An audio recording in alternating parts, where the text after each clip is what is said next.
Le matin s'était levé sur Marseille avec une douceur trompeuse, comme si la ville elle-même refusait d'annoncer la tempête émotionnelle qui allait bientôt s'abattre sur ceux qui, au Mistral, tentaient encore de croire à une forme d'équilibre fragile.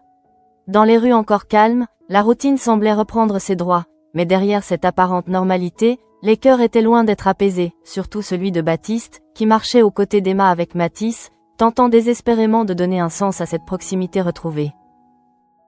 Le simple fait de les voir ensemble, comme une famille presque ordinaire, réveillait en lui des sensations qu'il croyait enfouies. Chaque geste d'Emma, chaque regard échangé avec leur fils, devenait une promesse silencieuse à laquelle il s'accrochait sans oser la formuler à voix haute. Il s'interdisait encore de rêver trop fort, mais au fond de lui, l'espoir s'était déjà insinué, fragile mais tenace, comme une braise qui refuse de s'éteindre. Pendant ce temps, Emma avançait avec une maîtrise presque froide, consciente du poids de chaque seconde passée aux côtés de Baptiste. Elle savait que cette proximité pouvait être interprétée comme un retour, comme un signe que tout n'était pas perdu, mais la vérité était bien plus dure, bien plus tranchante. Elle observait Mathis, se concentrant sur lui comme sur une encre, refusant de laisser son regard dériver vers Baptiste plus longtemps que nécessaire. Chaque émotion qu'elle contenait devenait une lutte silencieuse, un effort constant pour ne pas céder à la nostalgie. Dans le même temps, Chloé, elle, ne parvenait plus à ignorer ce qu'elle ressentait.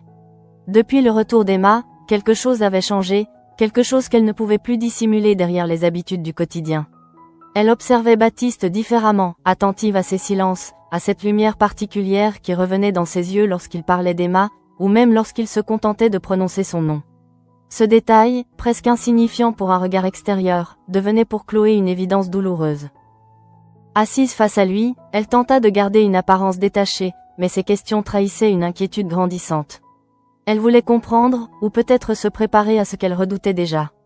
Lorsqu'elle évoqua Emma, ce ne fut pas un hasard, mais une tentative de mettre des mots sur ce qu'elle ressentait, de forcer une vérité qu'elle pressentait sans vouloir l'admettre.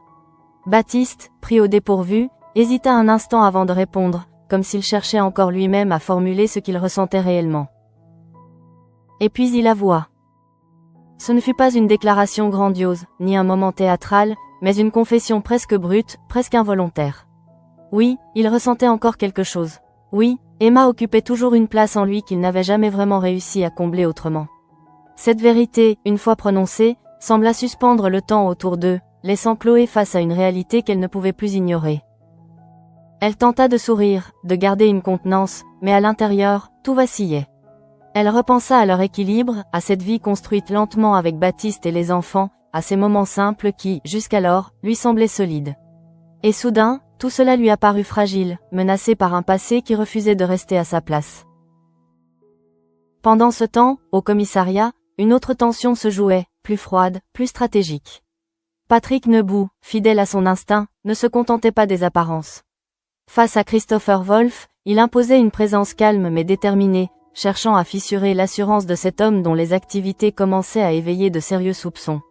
L'échange entre eux n'était pas seulement une confrontation verbale, mais un véritable duel silencieux où chaque mot pesait, chaque regard comptait.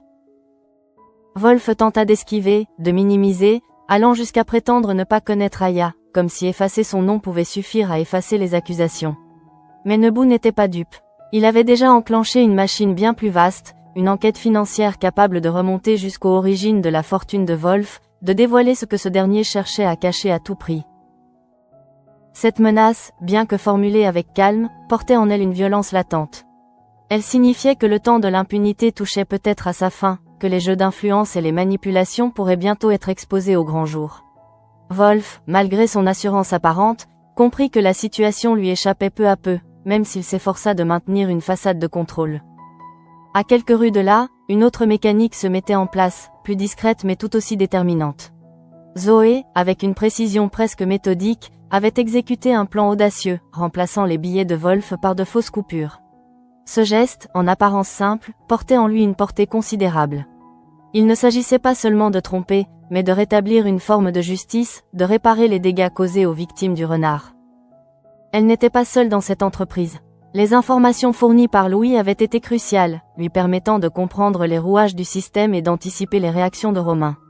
Chaque étape avait été pensée, calculée, comme une partie d'échecs où le moindre faux mouvement pouvait tout faire basculer. Mais derrière cette détermination, il y avait aussi une forme de tension, une conscience aiguë des risques encourus. Zoé savait que ce qu'elle faisait la plaçait sur une ligne dangereuse, entre justice et illégalité, entre réparation et manipulation. Pourtant, elle avançait, portée par la conviction que certaines actions, aussi discutables soient-elles, étaient nécessaires. Au Mistral, l'atmosphère était différente, mais tout aussi chargée. Thomas, observateur attentif des dynamiques humaines, ne pouvait ignorer ce qui se jouait entre Emma, Baptiste et Chloé. Il connaissait Emma depuis des années, suffisamment pour comprendre que ses silences avaient autant de poids que ses paroles. Et ce qu'il percevait chez elle ne laissait que peu de place au doute. Lorsqu'il décida de lui parler, ce ne fut pas par curiosité, mais par nécessité. Il savait que laisser les choses en suspens ne ferait qu'aggraver la situation, surtout pour Mathis, qui se retrouvait au centre de cette instabilité émotionnelle. Face à Emma, il adopta un ton direct, presque frontal, lui rappelant ses responsabilités, non seulement en tant que mère, mais aussi en tant que femme liée à une histoire qui ne pouvait être effacée d'un simple retour. Emma encaissa ses paroles sans réagir immédiatement, mais à l'intérieur, quelque chose se fissurait. Elle savait qu'il avait raison. Elle savait qu'elle ne pouvait pas continuer à avancer dans cette zone floue, à laisser Baptiste espérer sans lui dire la vérité. Mais dire cette vérité, c'était aussi accepter de briser définitivement ce qui restait entre eux. Et cette idée, malgré sa détermination, n'était pas sans douleur. Pendant ce temps, ailleurs, Eric tentait de combler le vide laissé par l'absence de Bahram. La distance, les fuseaux horaires, les silences prolongés, tout contribuait à nourrir une forme de mélancolie qu'il peinait à gérer. Lorsqu'il décida d'appeler, malgré l'heure tardive, ce n'était pas seulement un geste impulsif, mais un besoin urgent de se raccrocher à quelque chose de réel. Lorsque Bahram répondit, un soulagement immédiat envahit Eric, comme si cette simple voix suffisait à apaiser ses doutes. Mais derrière ce moment de connexion, il y avait aussi la conscience que cette relation, elle aussi, reposait sur un équilibre fragile, soumis à des contraintes qui pouvaient, à tout moment, le faire vaciller. Ainsi, pendant que certains tentaient de préserver ce qui leur restait, d'autres s'apprêtaient à tout faire basculer. Et sans le savoir encore, Baptiste s'approchait déjà du moment où son espoir, construit en silence, allait être brisé en quelques secondes seulement. Au fil des heures, une tension presque imperceptible s'installa, comme un voile invisible qui recouvrait chaque échange, chaque regard, chaque silence. Rien n'explosait encore, mais tout semblait prêt à basculer. Chloé, de son côté, ne parvenait plus à ignorer ce qu'elle ressentait, et cette prise de conscience transformait son regard sur chaque détail, chaque geste de Baptiste, en une source d'inquiétude. Installée au Mistral, une tasse de café entre les mains, elle tentait de donner une forme rationnelle à ce trouble qui ne cessait de grandir en elle. Face à Thomas, elle posa des questions qui, sous une apparente curiosité, cachaient une angoisse bien plus profonde. Elle voulait comprendre Emma, comprendre comment une femme pouvait revenir ainsi, reprendre une place dans la vie de Baptiste après avoir été si longtemps absente. Thomas, avec sa lucidité habituelle, ne tarda pas à percevoir ce qui se jouait réellement. Il ne répondit pas immédiatement à ses interrogations, préférant observer, laisser les mots émerger d'eux-mêmes. Puis, d'un ton calme mais direct, il formula ce que Chloé n'osait pas dire à voix haute. Cette question, simple en apparence, frappa juste, comme une évidence qu'on ne peut plus repousser. Et Chloé finit par céder. Elle reconnut qu'elle avait peur. Peur que tout ce qu'elle avait construit avec Baptiste ne soit qu'un équilibre provisoire, une parenthèse vouée à disparaître dès qu'Emma reprendrait sa place. Elle évoqua les enfants, cette stabilité fragile qu'ils avaient réussi à créer ensemble, cette impression d'avoir trouvé une forme d'harmonie dans le chaos de leur vie. Mais derrière ces mots, c'était surtout une inquiétude intime qui s'exprimait, une peur de perdre ce qui, jusque-là, lui semblait acquis.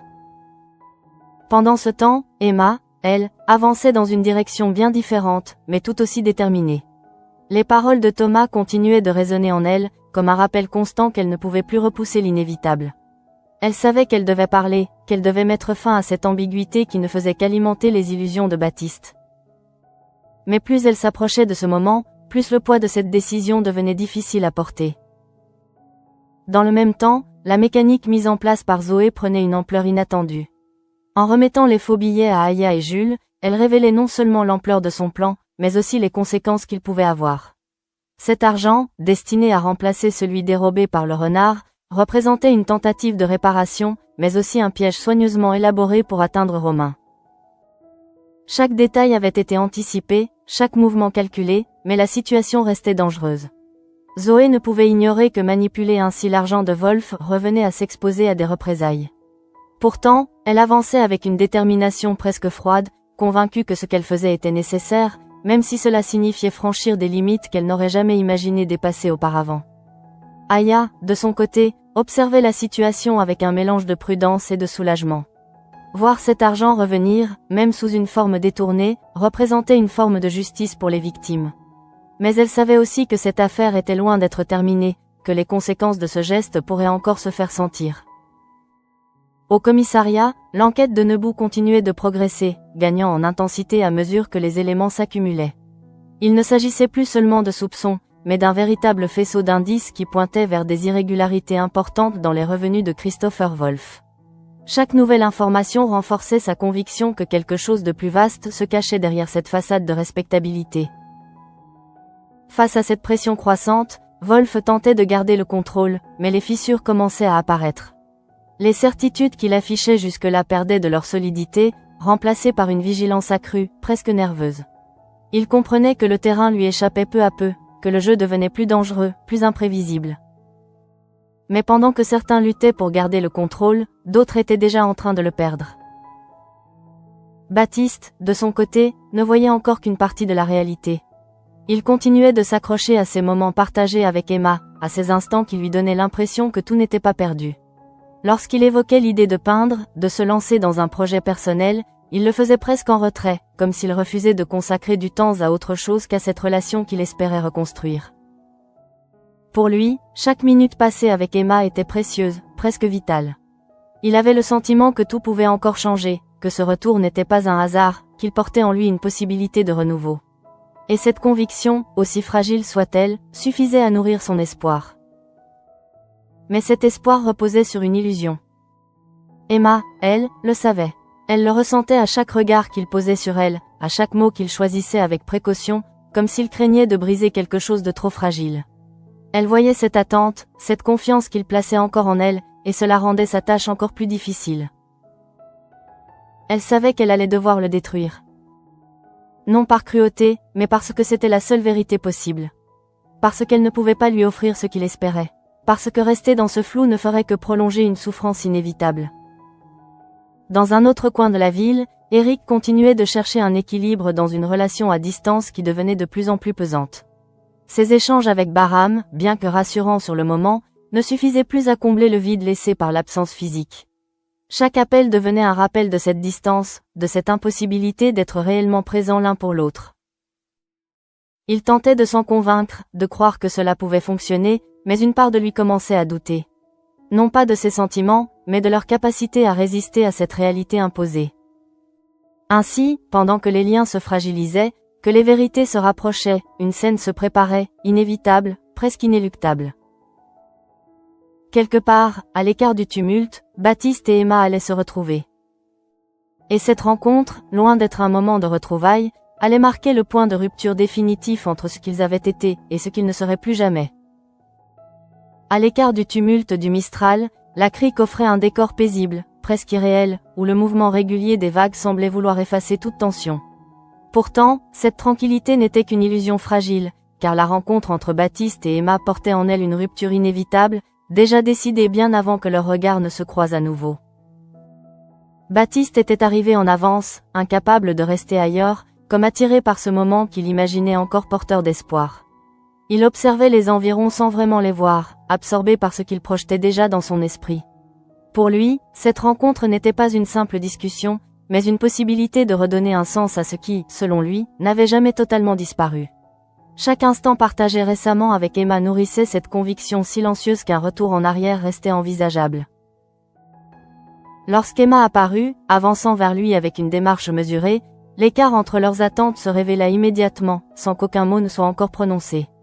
Son attitude ne traduisait ni hésitation ni trouble visible, mais plutôt une forme de détermination intérieure qui contrastait avec l'élan émotionnel de Baptiste. Elle semblait déjà avoir franchi une étape que lui refusait encore d'accepter.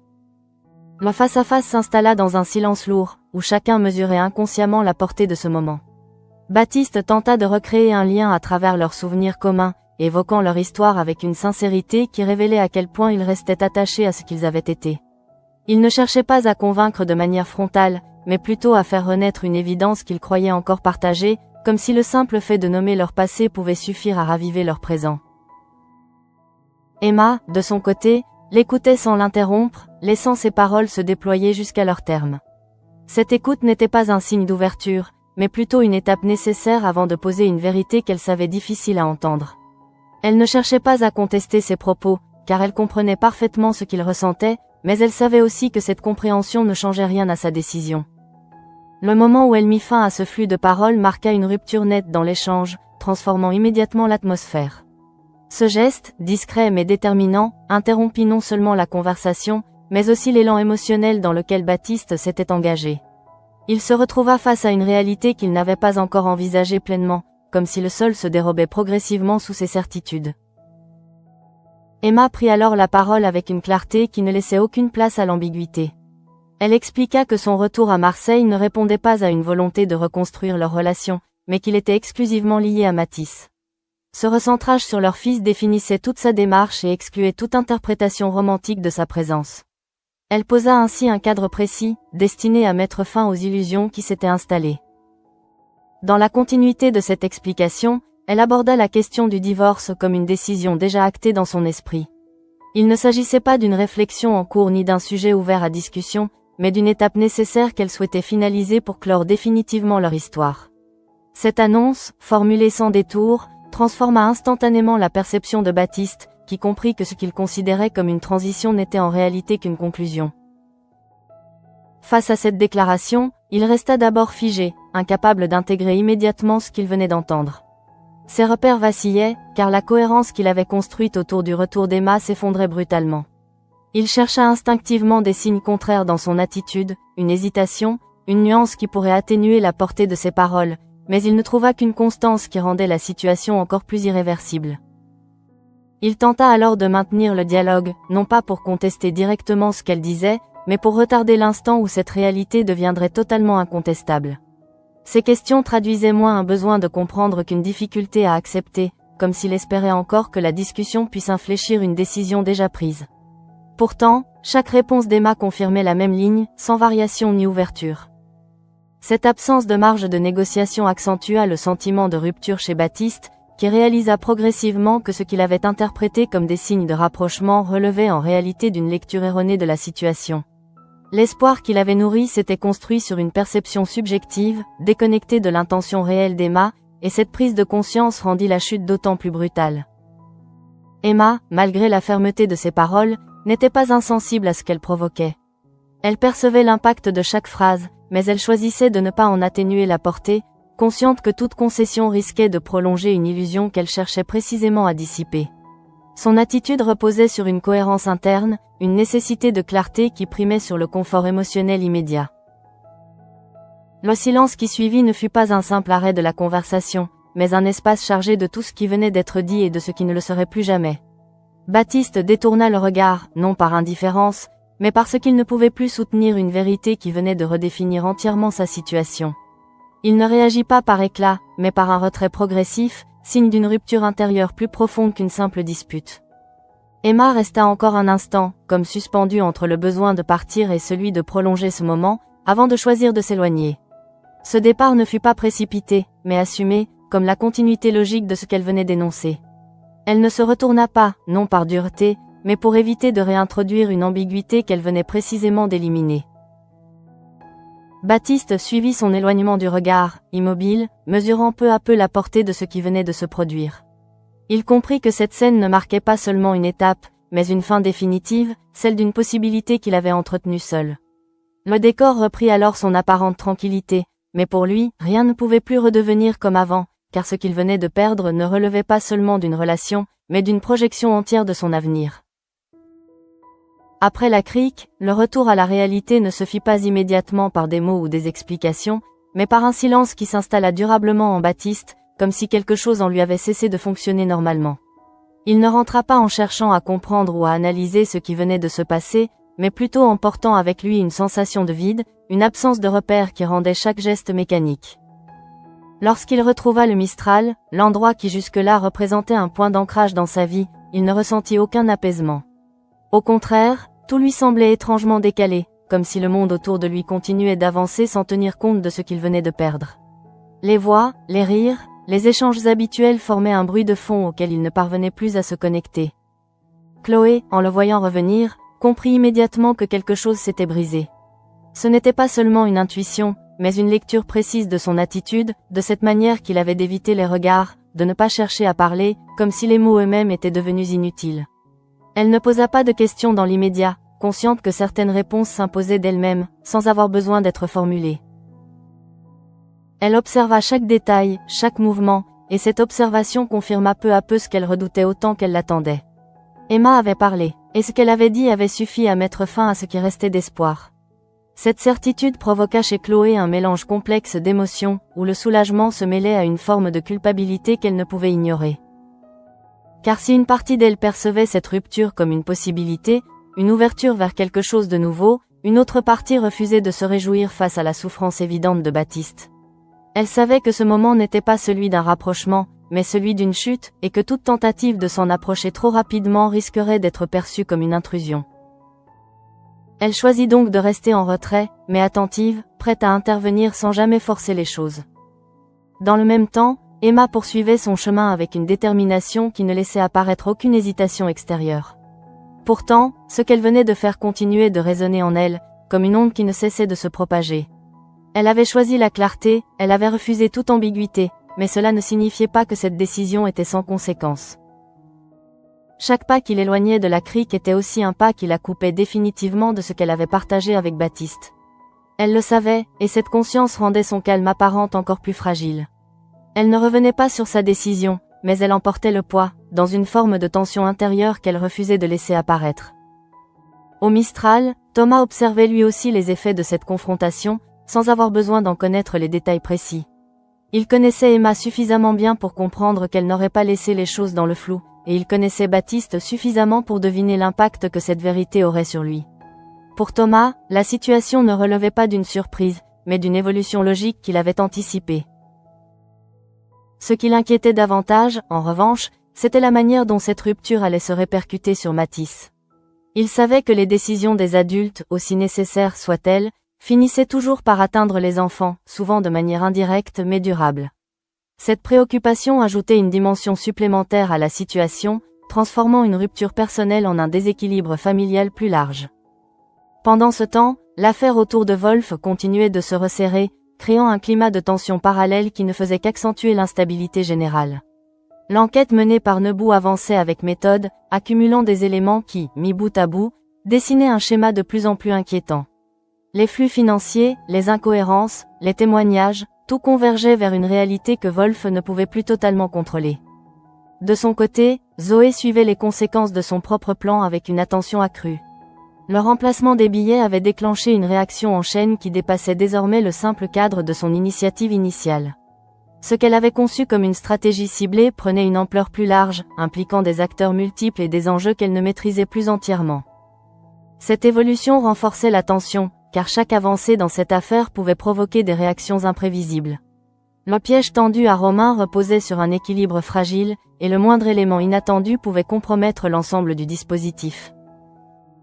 Ainsi, plusieurs lignes de tension se superposaient, créant une atmosphère où chaque situation semblait pouvoir basculer à tout moment. Mais au centre de tout cela, c'était bien Baptiste qui incarnait le point de rupture le plus visible.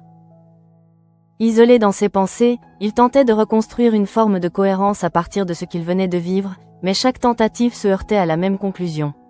Ce qu'il avait interprété comme une possibilité n'était qu'une projection, et cette prise de conscience le laissait face à une réalité qu'il n'était pas prêt à affronter. Il repensait à chaque détail, à chaque moment partagé depuis le retour d'Emma, cherchant ce qui aurait pu lui indiquer plus tôt ce qu'elle ressentait réellement. Mais ce travail de relecture ne faisait qu'accentuer son sentiment d'erreur, comme s'il avait lui-même contribué à construire une illusion dont il payait désormais le prix. Chloé, toujours en retrait, continuait d'observer cette évolution avec une attention presque silencieuse. Elle comprenait que le moment n'était pas encore venu de se positionner, que Baptiste devait d'abord traverser cette phase de déséquilibre avant de pouvoir envisager quoi que ce soit d'autre. Elle ne cherchait pas à combler le vide laissé par Emma, consciente que ce type de substitution ne pouvait fonctionner. Elle attendait. Non pas par passivité, mais par lucidité, sachant que certaines étapes ne pouvaient être ni accélérées ni contournées. Et pendant que chacun avançait à sa manière dans cette nouvelle configuration, une évidence s'imposait peu à peu. La décision d'Emma n'avait pas seulement mis fin à une relation.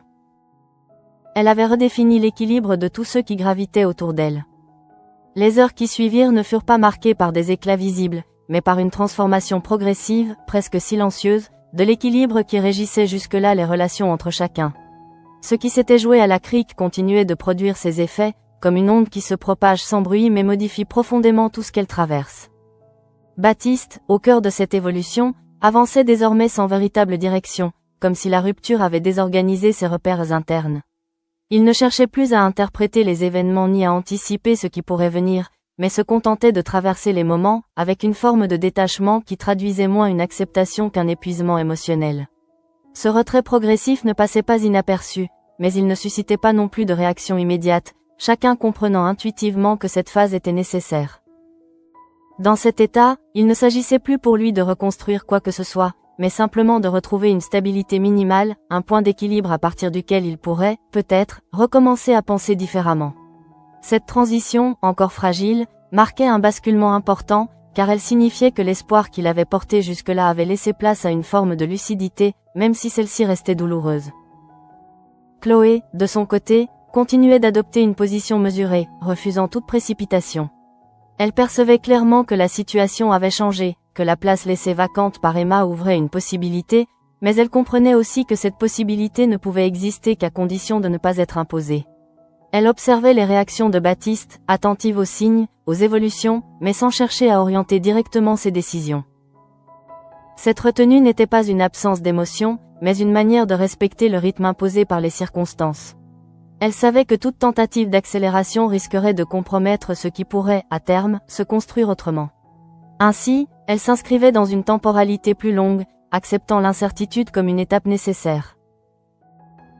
Emma, quant à elle, poursuivait son chemin avec une cohérence qui, vue de l'extérieur, pouvait sembler froide, mais qui reposait en réalité sur une volonté de ne pas revenir en arrière.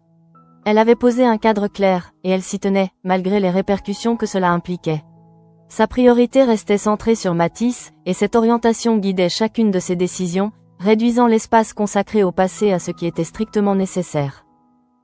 Cependant, cette clarté n'effaçait pas les tensions internes, ni les traces laissées par ce qu'elle venait de rompre. Elle avançait, mais sans nier ce qu'elle avait vécu, consciente que certaines relations ne disparaissent pas complètement, même lorsqu'elles prennent fin. Cette complexité restait contenue, intégrée dans une posture qui privilégiait l'action à l'expression.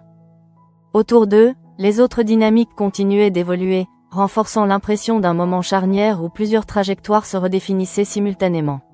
L'enquête menée par Nebout poursuivait sa progression, resserrant l'étau autour de Wolf et accentuant la pression sur un système qui commençait à montrer ses limites. Chaque avancée contribuait à créer un climat d'instabilité, où les certitudes se fragilisaient. Dans ce contexte, le plan mis en œuvre par Zoé révélait toute sa portée, dépassant progressivement son objectif initial. Ce qui avait été conçu comme une opération ciblée s'inscrivait désormais dans une dynamique plus large, où les conséquences pouvaient affecter plusieurs niveaux de la situation. Cette extension du champ d'action renforçait à la fois son efficacité et sa dangerosité, plaçant Zoé dans une position où chaque décision devenait plus lourde de sens. Parallèlement, les relations personnelles continuaient d'être mises à l'épreuve, notamment celle d'Eric, dont la distance avec Bahram devenait un facteur de plus en plus structurant. Cette situation, moins visible que les autres tensions, participait néanmoins à l'ensemble, ajoutant une dimension supplémentaire à un équilibre déjà fragile. Ainsi, l'ensemble des événements convergeait vers une redéfinition générale des rapports entre les personnages, où chaque décision individuelle contribuait à modifier la structure collective. Rien ne semblait encore stabilisé, et chaque avancée portait en elle la possibilité d'un nouveau déséquilibre. Dans cette configuration, Baptiste occupait une position particulière, car son évolution personnelle devenait un indicateur de ce qui pourrait suivre. S'il parvenait à transformer cette rupture en un point de départ, alors une nouvelle dynamique pourrait émerger. Dans le cas contraire, le déséquilibre risquait de s'installer durablement, affectant non seulement sa trajectoire, mais aussi celle de ceux qui l'entouraient. La journée s'acheva sans résolution apparente, mais avec la certitude que quelque chose avait définitivement changé. Ce qui s'était joué ne relevait pas d'un simple épisode, mais d'un tournant, une ligne de séparation entre un avant et un après que chacun devait désormais intégrer à sa manière. Et dans ce nouvel état des choses, une évidence s'imposait lentement. La rupture annoncée par Emma n'était pas une fin isolée. Elle constituait le point de départ d'une série de conséquences qui, tôt ou tard, allait obliger chacun à se repositionner face à lui-même et face aux autres.